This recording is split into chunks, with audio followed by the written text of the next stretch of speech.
Ghost in the Shell Online shows off some gameplay, Runescape launches a ruthless PvP server, all that and more. I'm Zach Sharps and this is Free to Play Weekly.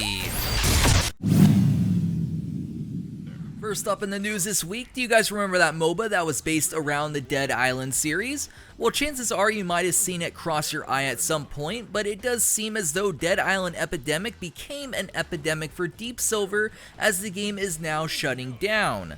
Effective October the 15th, Dead Island Epidemic until that point has massive discounts across all of its microtransactions. Personally though, I played the game a while back, but put it down due to it feeling like it didn't have an identity yet. Looks like it will never establish one.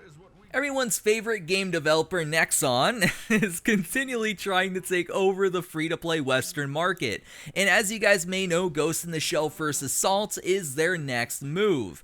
The upcoming tactical-based shooter was announced a while ago, but we are inching closer to when players will actually be able to get their hands on the game during its first beta test on October the 1st. The title will feature 8 initial characters, each of which can be customized with specialized body augmentations, weapon attachments, and enhanced abilities. First Assault also features Skill Sync, which allows players to leverage shared cyber abilities with nearby teammates in combat modes to augment and increase their skills.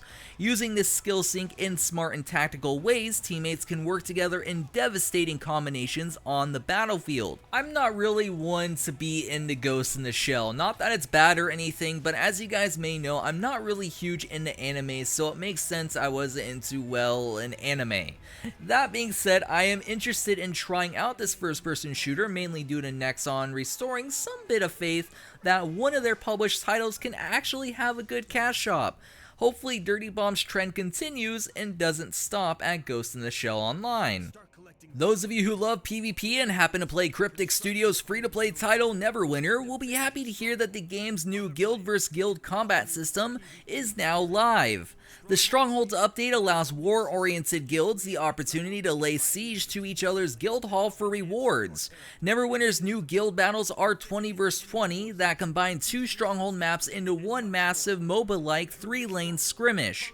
Guild members can earn upgrades for their guild halls to improve their offensive or defensive capabilities, or to just provide services for their members. For those still playing the game, this update does look pretty awesome, but every single time I think about Perfect World's customer service sending me an automated message saying, quote, "Thank you for playing Star Trek Online," end quote, when the inquiry was made in Neverwinter, for Neverwinter, I immediately stopped my download, a mental block that I think will never fade.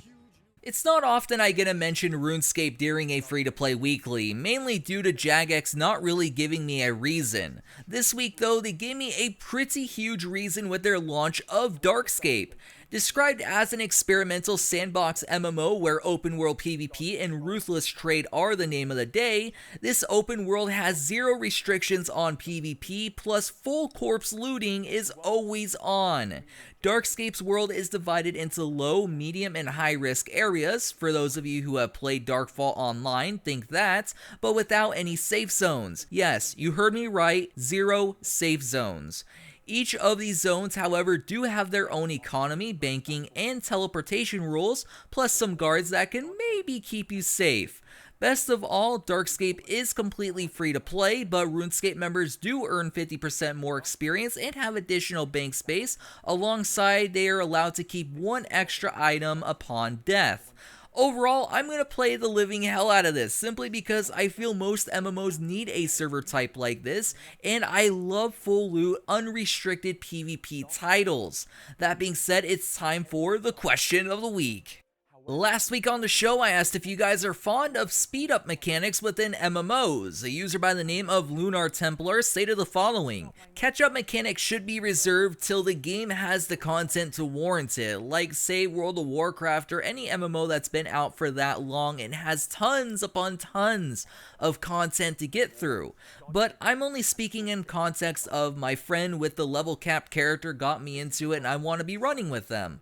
For a game that's as new as Skyforge, I'd look at it as a sign of something wrong with the game. Thanks for your response, and as always guys, if you want your comments possibly featured in next week's episode, make sure to leave a comment down below.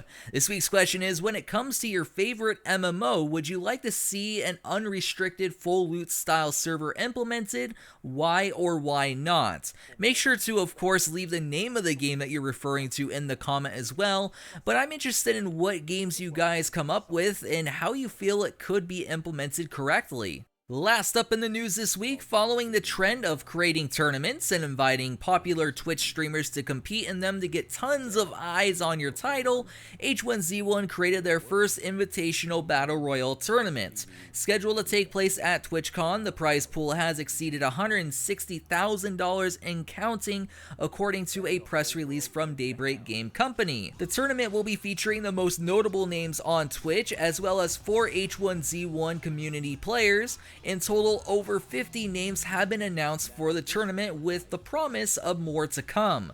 The H1Z1 Invitational takes place on September the 26th, and for more information, be sure to check out the official website. Throwing all my luck at Elohim though, because he's a good friend of mine and I'm sure he wouldn't mind winning about 20 grand. I mean, who wouldn't? Well guys, that does it for the news this week. As always, be sure to check out the giveaways page, follow MMO Bomb on all the social medias, and as always, signing out until next week's Free to Play Weekly, I'm Zach Sharps and I'll catch you guys next time.